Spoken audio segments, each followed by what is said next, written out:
Welcome to the Resilient Retail Game Plan, a podcast for anyone wanting to start, grow or scale a profitable creative product business with me, Catherine Eardley. The Resilient Retail Game Plan is a podcast dedicated to one thing, breaking down the concepts and tools that I've gathered from 20 years in the retail industry and showing you how you can use them in your business. This is the real nuts and bolts of running a successful product business, broken down in an easy, accessible way. This is not a podcast about learning how to make your business look good. It's the tools and techniques that will make you and your business feel good. Confidently plan, launch and manage your products, and feel in control of your sales numbers and cash flow to help you build a resilient retail business. Welcome to the first ever episode of the Resilient Retail Game Plan. I'm so excited to be here. My name is Catherine Eardley and I'm your host as well as the founder of the Resilient Retail Club. The Resilient Retail Club is my membership group for creative product businesses and you can find out more about it at resilientretail.com. So the very first episode, and I wanted to start with a bit of an introduction. Tell you more about who I am and why I'm here talking to you about resilient retail and what that term even means. So to kick off then, I'm going to give you a little bit of my backstory. So why am I here and why am I talking to you all about the retail industry? Well, I have been in the retail industry in one form or another since the year 2000, when I started at Laura Ashley as an allocator, which is the entry-level position in the merchandising career path. So merchandising, if you've never heard of it before, then you're not alone. Most people outside the retail industry aren't really familiar with what merchandising is. And in the year 2000, when I graduated from Warwick with a degree in international business, I'd certainly never heard of it either. In fact, I didn't really know what I wanted to do. I just knew that I'd been through all of the milk round interviews for various consulting firms. I wasn't really that interested in them and they weren't that interested in me. So I was left trying to figure out what happened next. I was doing some research online and I was looking into the various different jobs in retail. I'd always worked in retail for my Saturday jobs or my summer jobs, and I knew that I loved it, but as much admiration as I had for the people on the shop floor, I knew that I wasn't cut out for a career in retail management. Frankly, I like sitting down too much. So I was trying to figure out what might be out there for me. And as part of my research, I came across this term merchandising.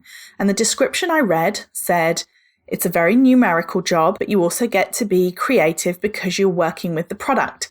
And it's all about the long-term strategic thinking for retailers. And something inside me, as soon as I read that, just said, yes, that is exactly what I want to do. And just a couple of weeks later, after I'd reached out to some recruitment firms that specialized in merchandising, I was well on my way to my first job at Laura Ashley. And from there, I stayed in merchandising for the next 17 years. After I was at Laura Ashley, working in the lighting department, I moved over to the US and I worked for a company called Talbots, which was a $2 billion company. And I ran their casual wear and sweaters teams, which involved managing 9 people and a budget of £400 million. The US scale was just completely different to anything I'd experienced in the UK. And in 2008, I moved back and started working on the UK high street. From then, I worked for a variety of different retailers, from the Austin Reed Group to a small eco-friendly baby startup, to Coast, and then 2015, I landed what seemed like a dream job, which was running stationery at Paperchase. So over the years, I'd worked my way up to managing bigger teams and bigger budgets. And here I was in this brand that I absolutely loved, working with a product area that was just a dream. I mean, who doesn't love stationery? So there I was at Paperchase. I was a senior merchandiser running the merchandising team for stationery and art, and the product couldn't have been better. My team couldn't have been better. And as I said, I was 17 years into my career in merchandising. However, in 2017, I realized I had been a full-time working mother for a decade. I had taken my maternity leave, but other than that, I'd gone back to work after my children were born. And I had juggled. And I juggled some more. And I felt like I was always running. I was always running from school to the station. I was running from the station to the office. And I was running from the office back home, desperately trying to make it home in time for whatever childcare arrangements we put in place. And in 2017, something just felt really off. My daughter had, very thankfully, only mild health problems, but it was enough to add the juggle of hospital appointments and operations to the list of everything else I was dealing with, and it just felt like enough was enough.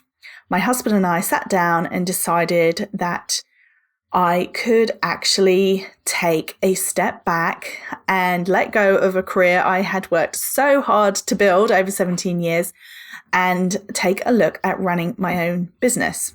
Now, this was not an easy decision by any stretch of the imagination. And if you've been in this position and have made this decision yourself, then I'm sure it's something you'll relate to.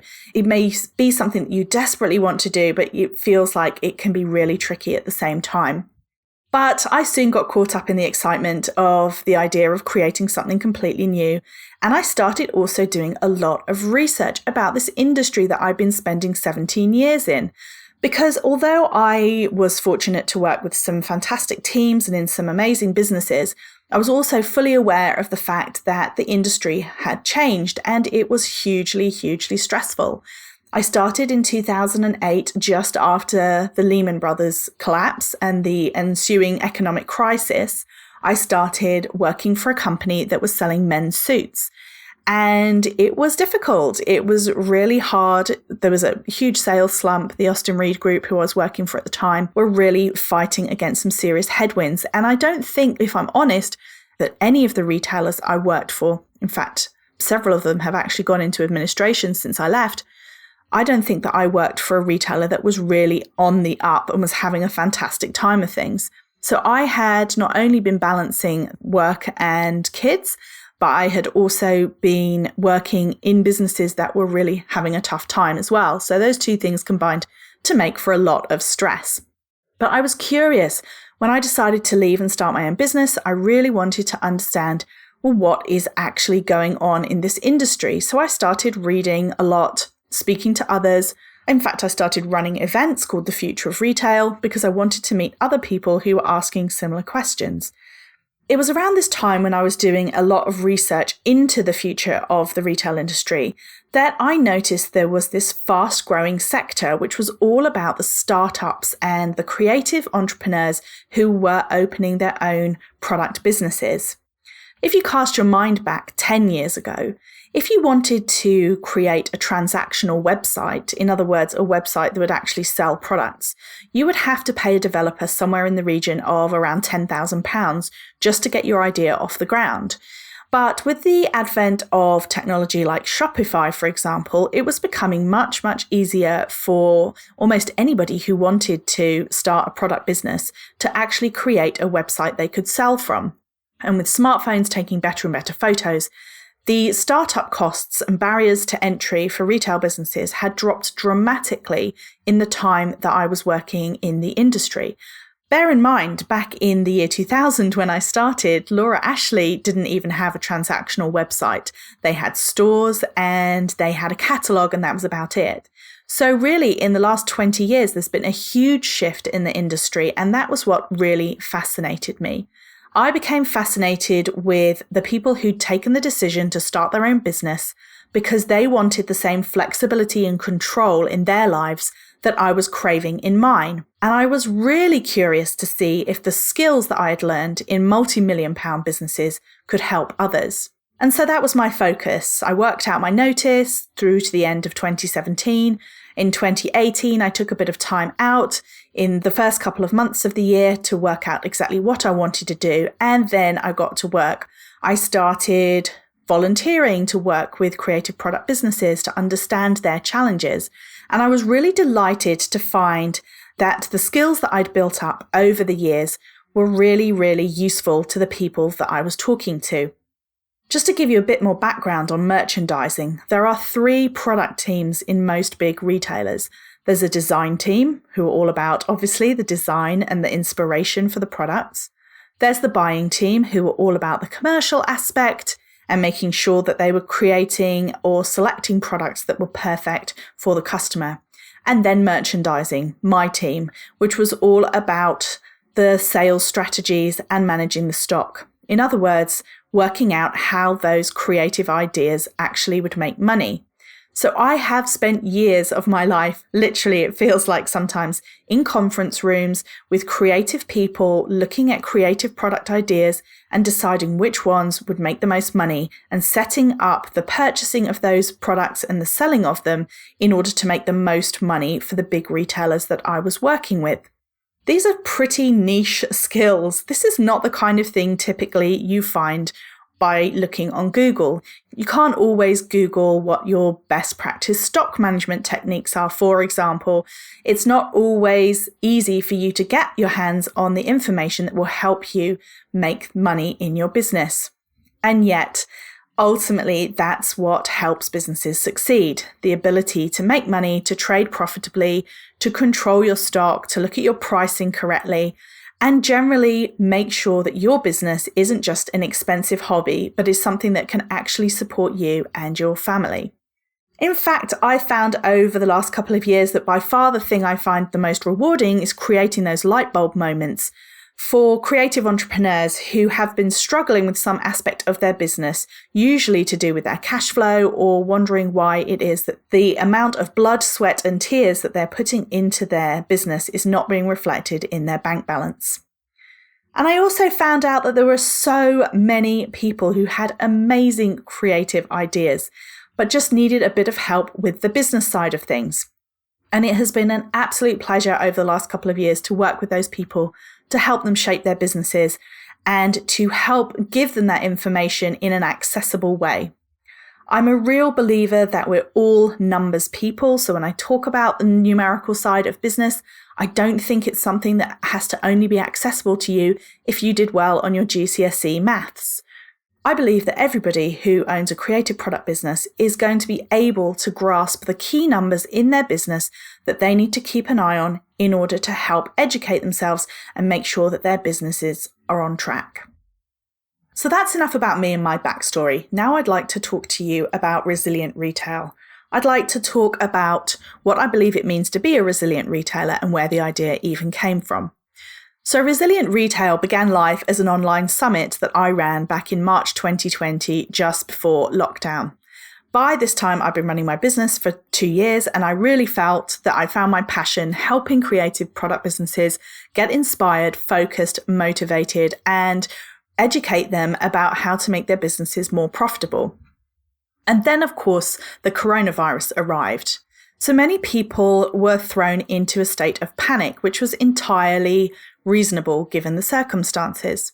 I also felt that a lot of people were really going through something that seemed a lot like grief, especially for those who'd built their businesses up and were enjoying their business growing year on year when the coronavirus came along, and for some people really undid the work that they'd been putting in. And although the coronavirus has, without doubt, been the biggest impact on the retail industry of anything that I've ever seen, and in fact that any of us have ever seen in our lifetimes, it did to an extent remind me of 2008. As I mentioned earlier, in 2008, I started working for the Austin Reed Group 2 weeks after the economic crash when Lehman Brothers went into administration. It was a very difficult time. The financial markets were in actual meltdown and people really cut back on their spending. If there's one thing that really hurts spending, it is uncertainty. And in 2008, nobody really knew what was going to happen. Since that time, as I've mentioned previously, the retail industry changed and became a lot tougher. But what I noticed over the 12 years since 2008, and what I'd also noticed when I was reading, researching, and speaking to others about the retail industry, is that there were 2 types of business that came out of 2008. One type of business got stuck in fear and put a huge amount of time and effort into getting angry about the situation and focusing on how they were suffering or how things had come along to really ruin their business. And to be honest, I worked for several of those businesses and it wasn't a very pleasant experience. On the other hand, there were businesses that really focused in on where they were going. They had a vision and they knew where they wanted to take the business. So although they may have also suffered during the 2008 economic crash, they were curious about the way forward and they were willing and open to listen for new ideas. And that was really my motivation behind creating the summit. I wanted to help creative product businesses get that shift of mindset from being in the fear state to being in the action state, because there's no prizes for guessing which kind of businesses do better in the long run. The dictionary definition of resilience is the capacity to recover quickly from difficulties or toughness. And that was really what the focus of the summit started off being about. How do you get yourself in that mindset, that action-based mindset, recover quickly from your difficulties? And how do you have that resilience or that ability to keep going? In terms of what it means to be a resilient retail business then, since that time, I've spent a lot of time thinking and talking to others about what it means to be a resilient retail business and why that's important going forward. And I'd just like to share with you a few key things that I believe will help you create a business that is long-lasting. And that's the other reason I wanted to talk about resilience, because I've worked with so many creative product business owners now, and I know how hard you work. I know how much work goes into creating your businesses, how much work goes into dispatching your orders, finding the products that your customers love, going on social media, and the endless round of promotion, customer service, and order fulfillment. So if you're going to put all of that effort into creating a business, which, let's face it, is not the easiest thing that any of us have ever done. In fact, it's a huge amount of work. So if you're going to create that business, then you really want it to be a business that can last, a business that can withstand these ups and downs and even these huge downs like the coronavirus. Even though I say the huge downs, there have been businesses that have really flourished during this time. And what's been interesting is that when I look at my list of characteristics that make up a resilient retail business, I'd have to say that a lot of the people who've been doing well during this time definitely show these characteristics. So what does make a resilient retail business? So the first element that makes a retail business resilient is having a healthy margin. So your margin is the difference between what you purchase your products for and what you sell it for. It may seem like a strange thing to start with when I'm talking about resilience, but ultimately what having a healthy margin does is it just gives you more options. The only place that your business makes money is the difference between what you buy something for and what you sell it for. So all of the other costs in your business and everything else you do has to be covered by that gap, the difference between the purchase price and the selling price. So if sales slow down on certain products, you can clear them by reducing them because you've got enough margin to still be making money. If you don't have a healthy margin, if everything in your business is set up so that your costs are very high and every time you make a sale, you're only making a small amount of money, it only takes a small downturn in sales or a small increase in costs for all of a sudden the business to look unsustainable. So building healthy margin habits into your business from the start is a really important part of resilience. A second thing that really helps businesses be resilient is having a clear plan or a vision. So this is the opposite of the margin in a way, because it's much more about mindset and it's much more about you as the founder, as opposed to something structural in the way that you've set your business up. Having a clear plan and vision is important because it helps you really understand where you're trying to take the business. For example, if you look across the wider retail industry, you can see that businesses such as Lush, who have a visionary leader, are able to keep going even when times are tough because they have a vision and a purpose and they know where they're going. So what is your purpose for your business? What is your vision? And how does it help you when times are tough? If you've started your business and you're not really sure where you want to take it, it can be much harder to come back from setbacks such as the coronavirus, for example. Whereas if you've got a clear vision of who you want to help or what you want to create with your business, then you will have the strength to keep going. The third element of what makes a resilient retail business is having controlled costs. This goes hand in hand with having a healthy margin. If you have got a healthy margin, so enough money coming in, and if you've got controlled costs, so not too much money going out, those two things together will help you build up some cash reserves. And it's the same principle as having a healthy margin. If you've got controlled costs, then not all of your money will be already out of the door before you've realized that you need to save some because things are changing. So having the ability to understand the costs in your business and to keep a close eye on them at all times is another important component of being a resilient retailer. And the fourth and final point I wanted to make about resilience is the learn and respond mindset. So this goes hand in hand again with point number 2, having this clear plan and vision. If you've got a clear plan and vision, then it helps you stay focused on being an action-based business as opposed to a fear-based business and getting stuck. If you've got this learn and respond mindset, you can try new things.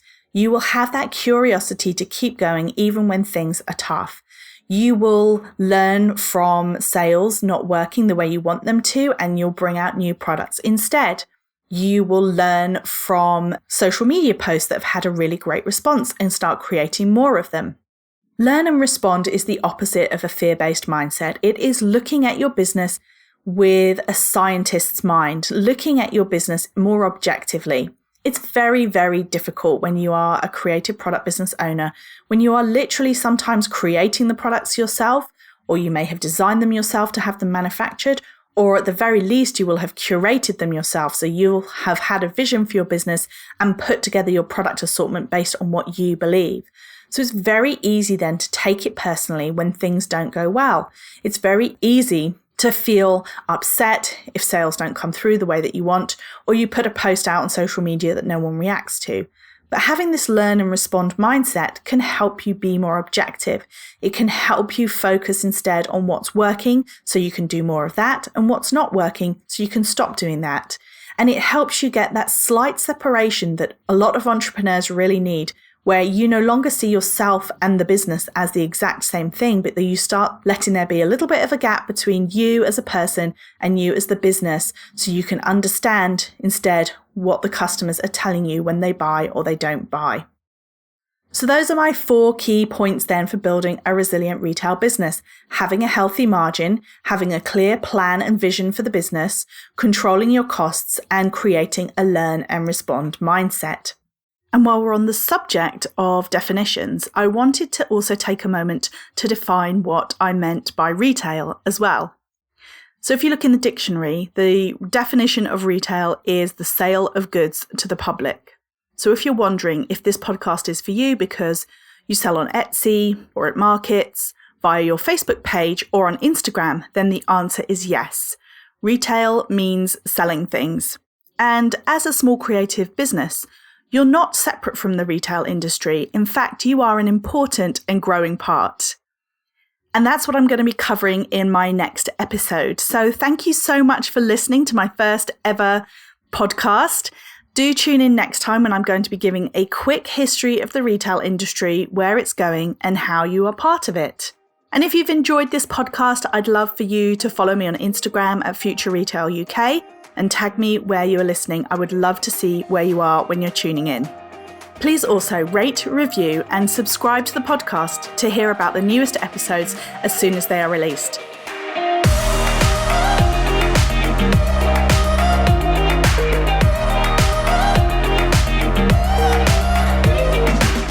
If you've enjoyed this week's episode, then I invite you to check out resilientretail.com.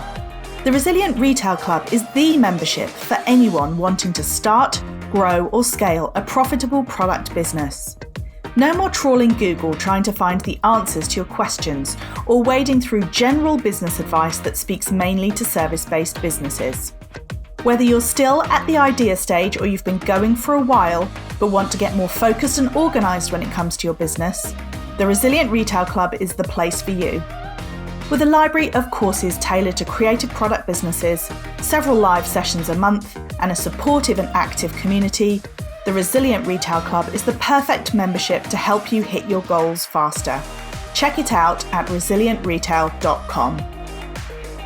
Thank you so much for tuning in, and see you next time.